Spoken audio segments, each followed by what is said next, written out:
ओम हर हर महादेव शिव शंभो कैलासपति मापति शिव शंकर महाप्रभु धवलेश्वराय बालालिंगाय नमः। दीपं ज्योतिवरं ब्रह्म दीपं ज्योतिजनार्दनः दीपो हरतु मे पापो पूजा दीप नमस्तुते। आहे धवलेश्वराय बालालिंगाय नमो नमः। संसार सुखी रखंतु। पवित्र धर्मर मास कार्तिक मास धवलेश्वर महाप्रभुंकर बड़ ओषा शुभ सोमवार रे समस्त श्रद्धालु भक्त मानक आशीर्वाद करंतु। मनस्कामना पूर्ण करंतु। कर्म क्षेत्र उन्नति करंतु। ग्रहरिष्ठ खंडन करंतु। जगतर मंगल करंतु। विश्वर कल्याण करंतु। आपणकर नाम विख्यात करंतु।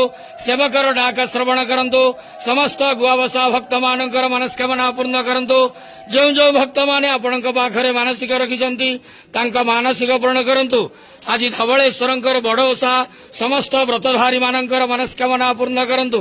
धवलेश्वराय बालालिंगाय नमो नमः। संसार सुखी रखंतु आनंद गवार हरि बोल। पवित्र धवलेश्वर महाप्रभुंकर बड़ ओषा शुभ सोमवार रे समस्त श्रद्धालु भक्त मानक आशीर्वाद करंतु आनंद गवार।